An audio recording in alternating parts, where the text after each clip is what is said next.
The mysterious customer. Jake Wilson stood behind the counter of his small convenience store, fighting back a yawn as the clock struck 11 p.m. The store sat on the edge of a quiet town, where most people were already asleep at this hour. The only sounds came from the soft hum of the refrigerators and the flickering fluorescent lights above. He was about to start counting the day's earnings when the store's bell chimed. Jake looked up, expecting to see one of his regular late-night customers. Instead, his breath caught in his throat. A woman walked in, more beautiful than anyone he had ever seen. She moved with unusual grace, almost as if she was floating across the floor. Her long dark hair shimmered under the store lights in an odd way, showing hints of purple when she turned her head. Her eyes were large and striking, though Jake couldn't quite decide what color they were. They seemed to shift between green and gold. "Good evening," she said in a voice that was musical but slightly strange, as if she was carefully pronouncing each word. "This is a store for purchasing human items, correct?" Jake blinked at the odd way she phrased the question. Yes. This is a convenience store. Can I help you find anything?" The woman walked slowly through the aisles, studying everything with intense curiosity. She picked up a bag of chips, turning it over and over in her hands like she had never seen one before. Her fingers moved across the surface, feeling every crinkle in the packaging. "These contain food?" she asked, her head tilted slightly. Jake nodded, finding himself fascinated by her strange behavior. "Yeah, they're potato chips. They're pretty popular. Would you like to try some?" The woman's eyes lit up, literally lit up, Jake realized with a start. For just a moment, they seemed to glow from within. "Yes, I would very much like to try these human potato chips," she said, pronouncing the word carefully. As she approached the counter, she spotted the candy display. Her reaction was like a child seeing Christmas presents. She gasped softly and reached out toward a chocolate bar, her sleeve pulling back slightly. Jake's eyes widened as he caught a glimpse of her skin. It had a definite purple tint to it. The woman quickly pulled her sleeve back down, but continued examining the candy. "These small packages, they contained sweet substances. They're chocolate bars," Jake explained, trying to act normal despite his growing suspicion that something was very unusual about this customer. "Would you like to try one of those too?" "Yes, please," she said, adding it to her purchase. As Jake rang up her items, she pulled out a wallet that looked brand new and handled the money awkwardly, as if she had never used it before. "I hope I am using this currency correctly," she said. "I was told this is how humans conduct transactions." Jake carefully counted out her change, noticing how her fingers were slightly longer than normal when their hands briefly touched. The contact sent a small electric tingle through his arm. "Would you mind explaining how to open these items?" she asked, holding up her purchases. "I wish to consume them correctly." Jake demonstrated how to open the bag of chips and unwrap the chocolate bar. The woman watched his every movement with intense concentration, as if she was memorizing a complex scientific procedure rather than simple packaging. When she took her first bite of chocolate, her eyes widened and actually glowed for several seconds. "This sensation, it is most extraordinary," she exclaimed. "Do all humans have access to such wonderful substances?" "Most people around here do," Jake said, unable to help smiling at her obvious delight. "We have lots of different kinds too, if you'd like to try more." "I shall return to sample more of these human delicacies," she said, gathering her purchases. "Thank you for your assistance, Jake." She read his name tag carefully. As she turned to leave, the fluorescent lights flickered overhead. For just a moment, her shadow on the floor didn't look human at all. It seemed to shift and flow like liquid, with extra limbs, or perhaps tentacles moving in impossible ways. Jake blinked hard, and when he looked again, her shadow appeared normal. She walked out into the night, moving with that strange floating grace. Through the store window, Jake watched her disappear into the darkness, his mind racing with questions. Who, or what, had just visited his store? And why did he have a feeling this wouldn't be the last time he saw her? First contact. 3 nights later, Jake couldn't stop thinking about his strange customer. He had even started keeping a small notebook under the counter to write down all the odd things he had noticed about her. The list was getting longer. The glowing eyes, the purple-tinted skin, the way electronics seemed to buzz when she was near. Tonight was different, though.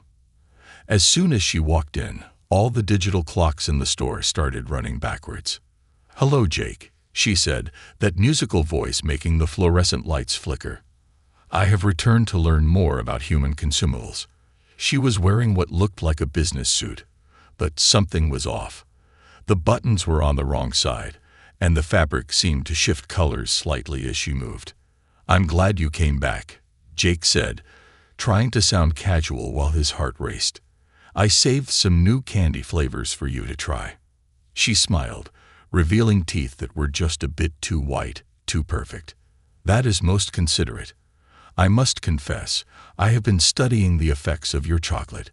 It produces fascinating chemical reactions in in one's body." As she browsed the aisles, Jake noticed she was floating about half an inch off the ground. She didn't seem to realize it. "By the way," she said, picking up a bag of gummy worms, "I should introduce myself properly.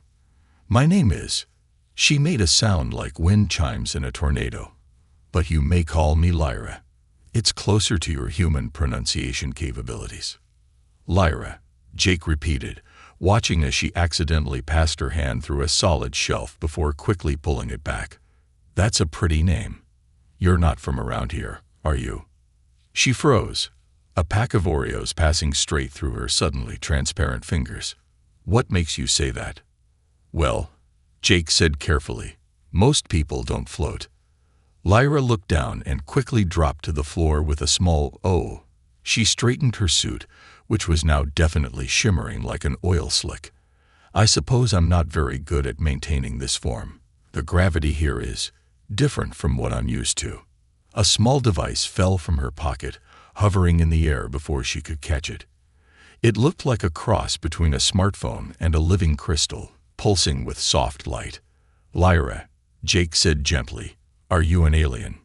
She sighed, and for a moment her human disguise flickered, revealing something beautiful and impossible, like a living aurora borealis shaped vaguely like a woman. "Is it that obvious?" "The floating was a bit of a giveaway," Jake said with a smile. "Plus, most humans don't phase through solid objects." "Oh dear," Lyra said, her form stabilizing back to mostly human. "This is terrible. I'm supposed to be conducting covert research on human culture. My superiors will be most displeased." Just then, the device in her hand started flashing red. Through the store window, Jake saw something large and dark pass over the moon. "They're here already," Lyra whispered, her voice tinged with fear. "But I thought I had more time." The lights in the store began to pulse, and a deep humming filled the air. Lyra's human disguise was flickering rapidly now. "Jake," she said urgently, "I need your help. I can't be found here. There's so much they don't understand about humans, so much they're wrong about. Please." The humming grew louder, and outside, something huge was descending from the sky. Jake looked at Lyra, this beautiful, strange being who got excited about chocolate and couldn't keep her feet on the ground, and made his decision. He quickly flipped the store's sign to "closed." "The storage room," he said, taking her hand. Her skin felt like silk made of starlight. "Come on." As they rushed to the back of the store, the first thundering knocks came at the front door. Whatever was out there, it definitely wasn't human. And Jake had just chosen to hide it from his own kind. Cultural exchange. In the dim light of the storage room, Lyra's human disguise finally fell away completely. Jake stared in wonder as she transformed into her true form, a being of swirling lights and graceful tendrils that seemed to dance with colors he had no names for. She filled the small room with a soft glow that pulsed in rhythm with what he assumed was her heartbeat, or hearts, as he could see 3 glowing cores spinning gently within her ethereal form. "I'm sorry," she whispered, her voice now carrying harmonics that made the dust motes in the air dance. "This is what I really look like. I understand if it frightens you." "Frightened isn't the word I'd use," Jake said softly. "You're beautiful." One of her tendrils reached out, leaving trails of starlight in the air, and gently touched his cheek. Instantly, Jake's mind filled with images. Vast crystal cities floating in the rings of gas giants, ships that looked like living constellations, and beings of pure energy dancing between the stars. "Those are memories of my home," Lyra explained. "We communicate through thought touch. Words are limiting." Outside, heavy footsteps circled the store. The wall's shadow seemed to bend around something massive moving past the windows. "They're enforcers," Lyra explained, her lights dimming with fear. "They believe humans are too volatile, too emotional for contact. Any interaction is forbidden." She paused, her colors shifting to deep blues. "But they're wrong about you. Look." She pulled out her crystal device again, but now Jake could see it wasn't just a tool. It was alive, responding to her touch like a pet. It projected a hologram in the air between them, showing recordings of his store. Jake helping elderly customers count their change, giving free candy to sad children, staying open late during storms so people could get supplies. "You show kindness without expecting reward," Lyra said. "You feel deeply, yes, but that's not a weakness. It's what makes humans special. My people have forgotten that emotions can be a strength." Suddenly, her device chirped in alarm. A deep voice resonated through the walls. "Unauthorized biological entity, DKTCTED. Surrender the human for MEMO extraction. They can't find you," Lyra said urgently. Her form shifted, one of her cores extending a protective field around Jake. "Your memories of me would be taken. The process, it's not gentle." Jake felt the shield settle around him like a warm embrace. Where it touched his skin, he could feel Lyra's emotions: concern, fear, and something deeper growing. "There has to be another way," Jake said. "Can't we show them what you've learned? Prove humans are ready for contact." Lyra's colors shifted to a thoughtful purple. "There is, but it's forbidden. I could share my memories with you, create a true bond, two minds touching across the species barrier. It's never been done. It could kill you, or it could prove everything they believe about humans is wrong." Jake finished. He reached out, his hand passing through her luminescent form to touch one of her cores. "I trust you." Lyra's entire being lit up with surprise and joy. The storage room filled with swirling colors as she began to wrap herself around Jake, her consciousness gently reaching for his. But before their minds could touch, the back wall of the storage room simply vanished, revealing an impossible ship hovering outside, a massive construct of living metal and pulsing energy. In its center, something dark and ancient stirred. "Violation in progress," the voice boomed. "Initiating containment protocol." Lyra's shield tightened around Jake as tentacles of shadow reached for them both. In that moment, with incredible beings about to judge their species' worth, Jake did the most human thing possible. He hugged Lyra's ethereal form and whispered, "Whatever happens, I'm glad you liked my chocolate." Her colors blazed like a supernova in response, and the room filled with light. Hidden dangers. The light from Lyra's supernova reaction did something impossible. It froze time. Jake found himself standing in a moment between moments, where dust particles hung motionless in the air, and the reaching shadow tentacles had turned to statues of darkness. Only he and Lyra remained in motion, her form still blazing with unprecedented brightness. "I didn't know I could do that," Lyra said, her voice echoing strangely in the frozen time bubble. "My emotional response to your words. It seems human feelings are contagious." Around them, reality started to crack like glass, showing glimpses of other dimensions through the fractures. Through one, Jake saw a version of his store made entirely of music. Through another, he saw himself and Lyra in 1,000 different forms, meeting again and again across infinite realities. The enforcers can't handle this much-dimensional instability, Lyra explained, her colors shifting excitedly. But we need to move quickly. Time freezing is technically very illegal. Using her tendrils, Lyra reached into one of the reality cracks and pulled out what looked like a small star. "Here, swallow this," she said, offering it to Jake. "It's a quantum translator. It will let you understand what's really happening." Jake hesitated only a moment before putting the star in his mouth. It tasted like laughter feels. Instantly, his perception expanded. He could suddenly see the mathematical equations that held reality together, the strands of probability weaving through space-time, and the true nature of the enforcers. They weren't just aliens, they were living algorithms, programmed to maintain universal constants. "They're not actually trying to hurt us," Jake realized, watching the frozen shadow tentacles. "They're trying to debug reality. To them, our connection is like a virus in the universe's code." Lyra's colors formed complex patterns that Jake could now read as both emotions and quantum formulas. "Exactly. But what they don't understand is that some of the best parts of existence come from these bugs in reality. Love, art, chocolate. They're all beautiful glitches in the cosmic program." Suddenly, the frozen time began to crack. Through the spreading fissures, more enforcer ships appeared, but Jake could now see them for what they really were: massive error correction protocols given physical form. One of Lyra's cores started pulsing rapidly. "They're trying to rewrite local spacetime to eliminate our interaction. We need to anchor ourselves in this reality." "The store," Jake said, understanding coming through his new quantum awareness. "It's a nexus point of human interaction and emotion.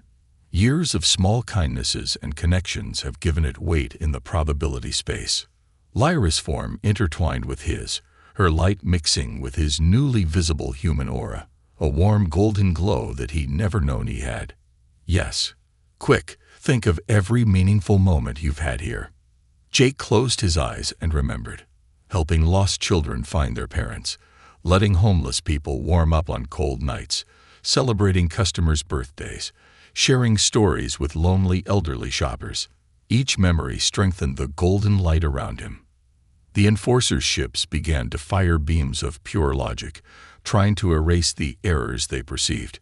But where these beams hit Jake and Lyra's combined aura, they transformed into streams of poetry and music. "It's working," Lyra exclaimed as her colors merged further with Jake's glow. "The human capacity for emotion combined with my species' energy manipulation. We're not just resisting their corrections, we're showing them a new way to process reality." But just as victory seemed possible, a new sound cut through their dimensional bubble, a tone so perfectly ordered, so mathematically pure, that it made Jake's new quantum senses scream in pain. Through a tear in space larger than the others, something was emerging. Something old. Something that had been maintaining universal constants since the first star sparked to life. The chief debug officer of reality itself had arrived, and it wanted to speak with them. Lyra's cores all pulsed in unison. "Oh no," she whispered. "Not them. Anyone but them." The quantum translator star in Jake's system helped him understand what they were facing. An entity that saw the entire universe as one giant computer program, and whose sole purpose was to keep that program running smoothly. To this being, love between a human and an energy creature wasn't just a violation of protocol. It was an existential threat to the very fabric of reality. The choice. The chief debug officer materialized as a perfect cube of absolute darkness that somehow contained every line of code in the universe. Its voice wasn't a sound but rather a direct rewriting of local reality to communicate. DTTCTE. Unauthorized MERGER of emotional and QUANTUM states. Reality rippled around them. Analyzing 380 Leavio. Jake felt Lyra's energy form tremble against his aura. Through their connected consciousness, he could sense her memories of the debug officer, how it had once deleted an entire galaxy because its spiral arms weren't perfectly symmetrical. But the quantum translator star in Jake's system revealed something else. The debug officer wasn't just analyzing them. It was experiencing confusion for the first time in its eternal existence. Paradox DTECTE, it announced, its cubic form fluctuating. Human emotional outputgn orienting QUANTUM stability, rather than CAKOs. This QONFLICTs, with all GNUN UNIV RSL constantes. Lyra's colors shifted to a pattern Jake now recognized as hope. Because love isn't a bug in the system, she said. It's a feature. To demonstrate, she began channeling her energy through Jake's emotional memories. Each small act of kindness from his store appeared as floating holograms around them. The time he'd helped a lost alien disguised as an old woman find her way home, not realizing she was from another planet. The day he'd given free soup to what he thought was a stray cat, but was actually a shape-shifting cosmic tourist. Processing, the debug officer stated. Its cubic form started spinning through impossible dimensions. Analyzing PTTRN. Human sububggcthas unhinabo wadavan. Yalon. 80th. I higiki pivosite. Alien anti-URHC2 147 times through THS Retail NAXUS. Jake blinked in surprise. Wait, what? How many aliens have been coming to my store? Lyra's colors formed the equivalent of a sheepish grin. Why do you think your shop is the only one in the galaxy where the milk never spoils and the hot dogs are actually nutritious? The debug officer's form suddenly expanded, revealing billions of lines of code that made up Jake's store in the Universal Program. Critical Discovery. This Nini XUS CRV is as natural phi RUWAL between species. Emotional interactions. Create issues day in a BLEQUANTUM bridges. Through his enhanced perception, Jake understood. His simple corner store had become a safe space for aliens to experience humanity, protected by nothing more than his unconditional kindness and really good coffee. But the debug officer wasn't finished.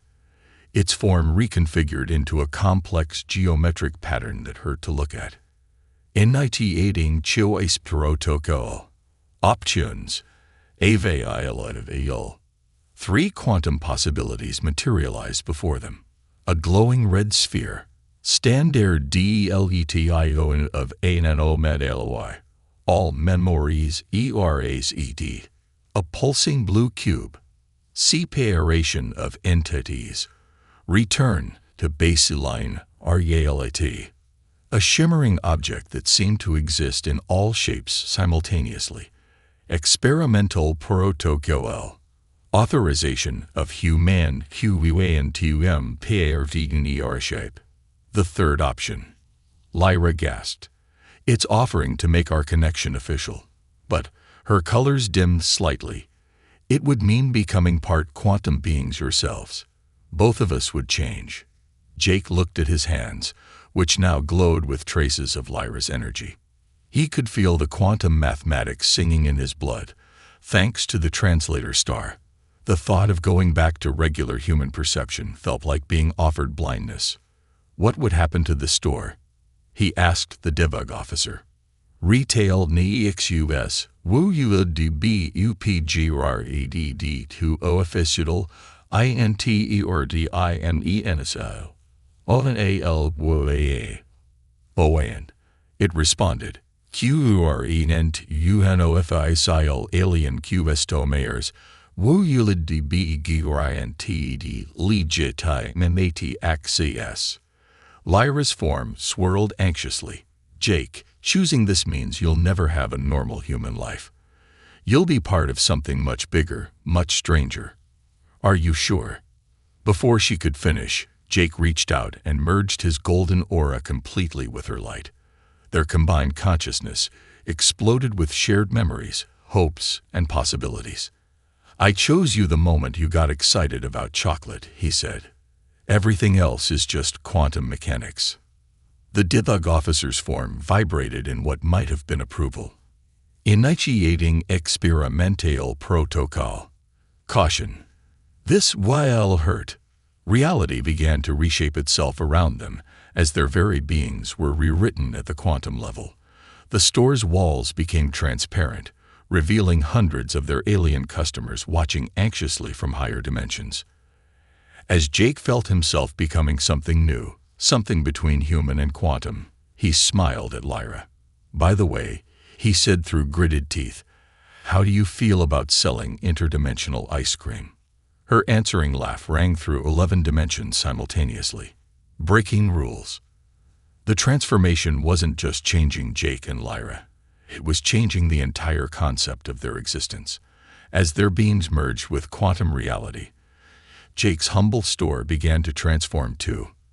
The walls breathed with crystalline patterns, the floors shifted through infinite possibilities, and the ceiling opened up to show the true nature of space, not just stars, but the living mathematical equations that held them together. Warning: first human quantum integration approaching critical phase, the debug officer announced, its cubic form now serving as a firewall between their transformation and the rest of reality.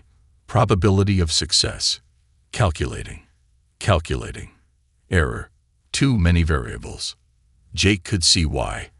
His human DNA was rewriting itself using Lyra's quantum patterns as a template, while her energy form was adopting aspects of his physical structure. They were becoming something entirely new, a bridge between matter and energy, emotion and mathematics. The store's inventory started to change too. The chips bags now contained infinite flavors that changed based on the eater's mood. The coffee machine could brew drinks that tasted like sunrise on different planets. The freezer held ice cream that existed in quantum superposition, being every flavor at once until observed. But the transformation hit an unexpected snag when they discovered something hiding in the store's foundation, an ancient quantum virus, dormant for millennia. AL-IRT. The debug officer's form flickered in alarm. Detection of legacy code. Universal Love Bug version 1.0. The Love Bug. Lyra's colors swirled in recognition. But that's just a myth. A story of a quantum program so powerful it made the first stars want to dance together. Through their merged consciousness, Jake suddenly understood. It's been here all along. That's why this spot attracted so many alien visitors. The Love Bug wasn't a virus at all. It was the universe's first attempt to bridge the gap between species. The debug officer's cubic form began processing this revelation, sending cascades of calculations through reality. Historical records unlocked. Love Bug original purpose: to create universal harmony through emotional quantum entanglement. As if responding to its name, the ancient program began to activate. Golden lines of code older than Earth itself rose from the ground, intertwining with Jake and Lyra's transforming forms. The store's walls became transparent, revealing their alien customers in every dimension, all being affected by the awakening program. A grumpy Martian disguised as a telephone repairman started crying tears of joy. A cluster of quantum strings pretending to be a magazine rack began humming the universe's first love song. Even the debug officer's perfect cubic form started to develop tiny heart-shaped fractals. We're not just breaking the rules, Lyra realized, her voice now a symphony of light and emotion. We're revealing the original rule, the one that says love is fundamental to reality. Jake, now half energy and half human, watched in awe as the Love Bug's code merged with their own transformation. His store wasn't just becoming a waypoint between worlds, it was becoming a beacon, a reminder of the universe's first and most important protocol. But their victory celebration was interrupted by a new arrival.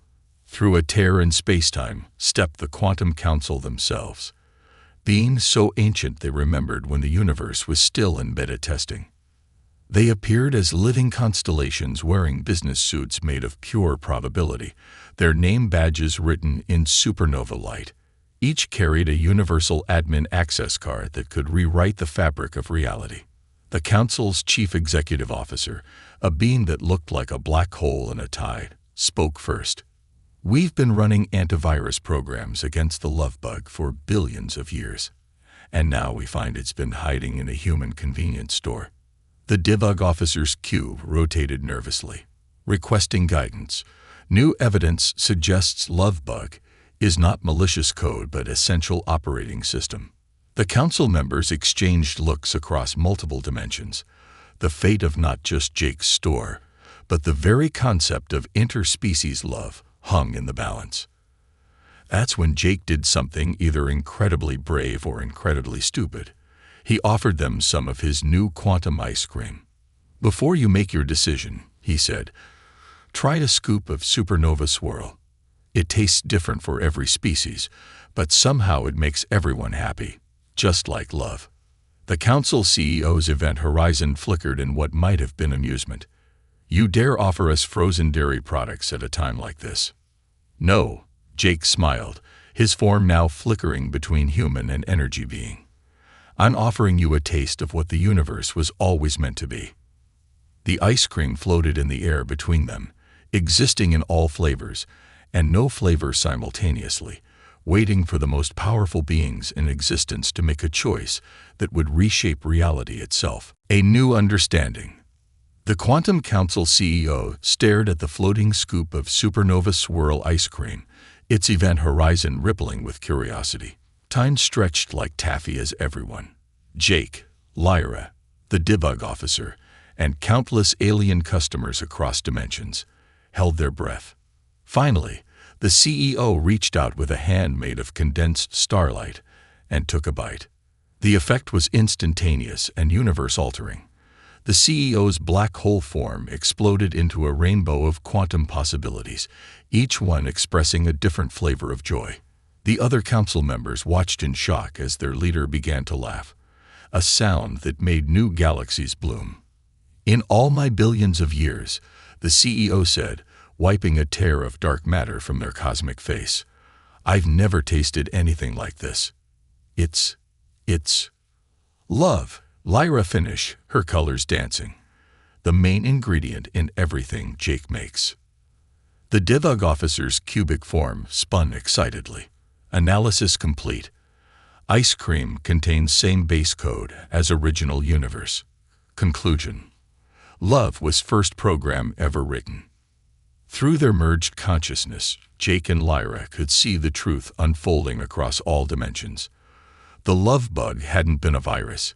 It was the universe's source code, the original program that taught particles how to dance together to make stars, planets, and life itself. The council members all tried the ice cream, each experiencing it differently. One tasted the moment gravity first embraced light. Another experienced the joy of the first binary stars finding each other. A third burst into quantum tears after tasting the exact mathematical equation for happiness. "We've been so obsessed with maintaining order," the CEO admitted, "we forgot that the universe's first order was to create connection." They turned to the DIVUG officer. "Update all protocols. Love is no longer classified as a bug. It's now recognized as the operating system." Reality itself seemed to sigh with relief. The ancient love bug code, now officially sanctioned, began spreading through the universe, restoring connections that had been suppressed for eons. Jake's store transformed into its final form, the universal corner shop. The walls became quantum mirrors showing every possible reality. The shelves stocked themselves with products from across space and time. The coffee machine could now brew drinks that tasted like the drinker's happiest memory, even if it hadn't happened yet. But the most remarkable change was what happened to Jake and Lyra. Their merged form stabilized into something entirely new, beings of both matter and energy, able to shift between human and quantum states at will. Their love had literally created a new form of existence. Your store is now officially designated as the first inter-reality love embassy, the CEO declared, stamping the air with a seal made of condensed probability. A place where beings from any dimension can come to understand each other. and get really good snacks. The debug officer, now sporting a small heart-shaped quantum core, began installing the new protocols. 1. Love recognized as fundamental force of universe, equal to gravity. 2. Interspecies relationships officially supported by quantum mechanics. 3. Earth designated as protected nexus for emotional development. 4. All convenience stores granted potential for dimensional expansion. 5. Ice cream classified as essential universal constant. As the changes rippled through reality, something magical happened. Every being in every dimension who had ever felt love suddenly recognized it as part of the universe's deepest truth. Wars ended.